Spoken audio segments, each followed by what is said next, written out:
Vous acceptez le sacrifice. Tenez-vous sur vos pieds et répondez avec moi, gardez-vous.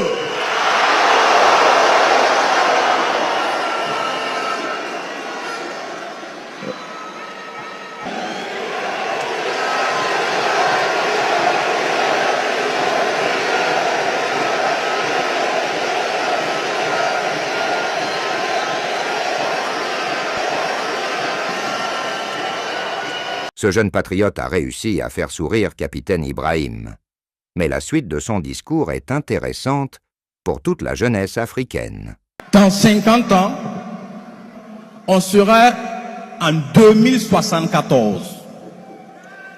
Et en 2074, la plupart des jeunes dans cette salle auront entre 70 et 80 ans minimum. Je vais vous dire ce qui se passe entre 70 et 80 ans.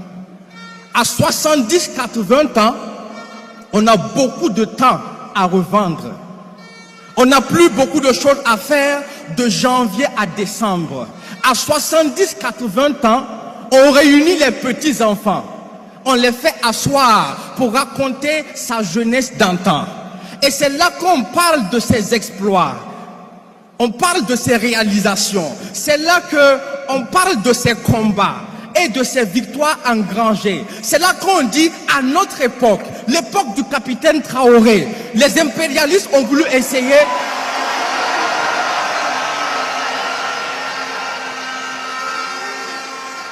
Les impérialistes ont voulu essayer, mais nous les avons empêchés. C'est là qu'on sort les cicatrices. On montre les preuves du combat. C'est là qu'on devient un héros karatéka devant un public d'enfants. Parce qu'à 70-80 ans, on a du temps à revendre. On devient un ancien combattant qui compte les mythes et les légendes.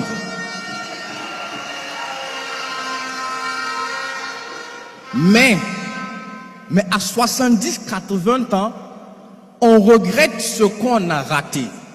On se rend compte qu'on s'est fait avoir par la plus grosse arnaque du temps. La plus grosse arnaque du siècle, ce n'est pas de dévaliser un pays, mais de faire croire à un jeune qu'il a du temps devant lui. Un jeune n'a pas de temps. Le temps, c'est pour les anciens.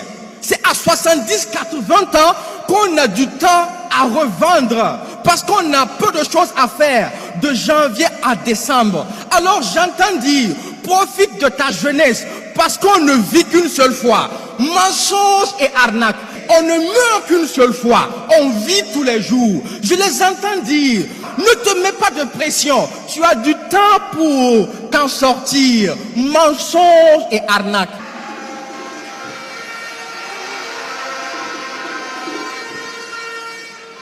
C'est comme ça qu'ils ont voulu combattre la jeunesse africaine.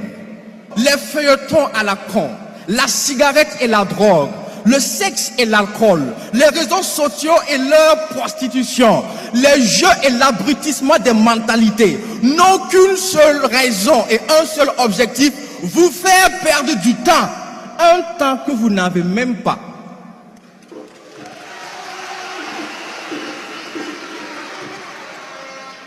Parce qu'ils savent que l'Afrique est jeune et qu'un jeune est invincible. Mettez un jeune sous la pluie, dans la neige, il réussira quand même si vraiment il le décide. Malgré le virus qu'on a téléguidé en Afrique, les jeunes l'ont avalé et digéré. Et finalement, ce sont leurs propres vieillards qu'ils ont enterrés par milliers. Alors croyez-moi, le plus grand regret de l'Occident, c'est d'avoir une population vieille. Alors oui, ils savent que l'Afrique est invincible à cause de sa jeunesse. Tant que cette jeunesse reste éveillée et prend ses responsabilités. Donc, si on ne peut pas vous vaincre, il faut coûte que coûte vous faire perdre du temps. Du temps que vous n'avez même pas. D'ailleurs, dis-moi un peu, comment tu fais pour avoir du temps pendant qu'on appelle ton pays pays pauvre? Comment tu fais pour avoir du temps pendant que ton sous-sol est exploité, pendant que l'Afrique est assistée presque à tous les niveaux, comment tu fais pour avoir du temps en pleine reconquête de la souveraineté alimentaire, pendant que les champs chôment au village par manque de bras valides? Comment tu fais pour avoir du temps en pleine lutte contre le terrorisme, pendant que même les anciens s'enrôlent pour être défenseurs de la patrie? Comment tu fais pour avoir du temps si les gens travaillent le jour et la nuit deviennent des veilleurs qu'on appelle Wanyiya? Comment tu fais pour avoir du temps?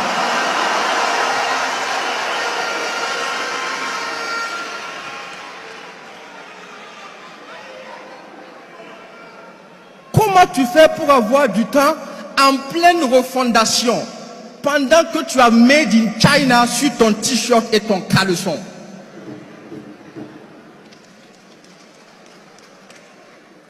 C'est vrai que la jeunesse africaine a longtemps souffert, mais elle n'a pas souffert de pauvreté comme on veut nous le faire croire.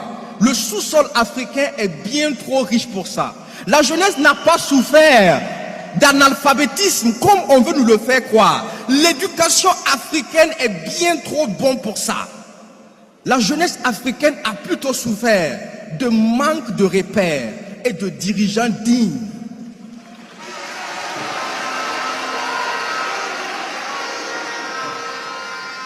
Jusqu'aujourd'hui, où cette jeunesse peut enfin se référer à vous, camarade président capitaine Ibrahim Traoré.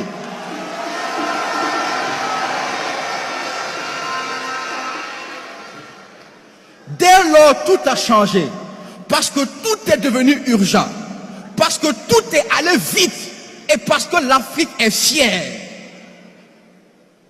C'est pourquoi, si vous êtes le capitaine, d'ores et déjà, sachez que tous les jeunes dans cette salle, en tenue ou pas, sont désormais des soldats engagés au front pour la souveraineté de l'Afrique.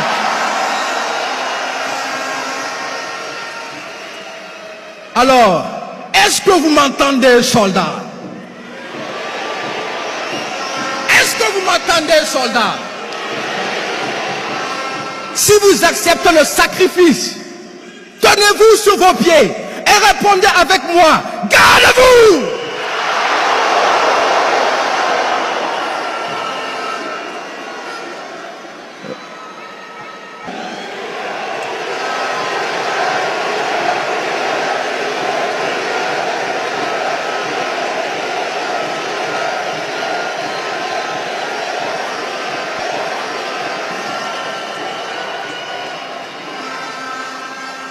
Écoutez-moi jusqu'à la fin.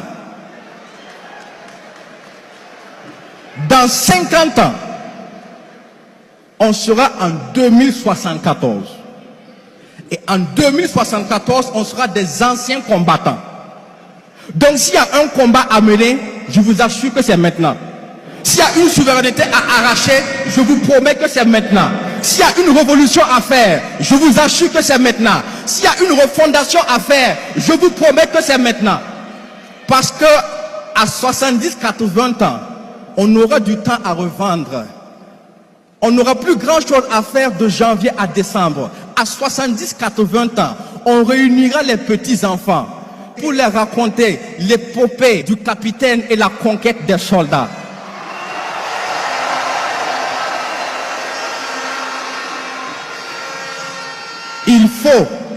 Il faut qu'il y ait de l'histoire et il faut qu'il y ait de l'action. Repos.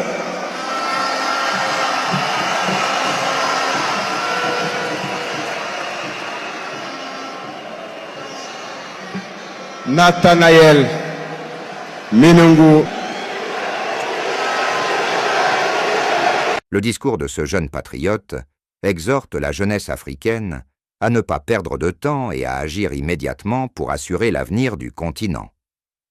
Il souligne que le temps est précieux et que les jeunes ne doivent pas se laisser distraire par des influences extérieures qui cherchent à les rendre inactifs. Il met en garde contre l'idée fausse que les jeunes ont du temps devant eux, rappelant que le véritable temps disponible ne vient qu'à la vieillesse, lorsque les opportunités d'action sont limitées.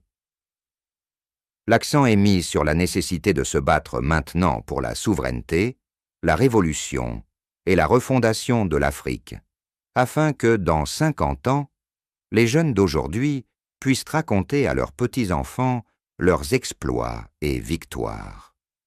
L'auteur appelle les jeunes à accepter le sacrifice et à se mobiliser en tant que soldats pour le futur de l'Afrique.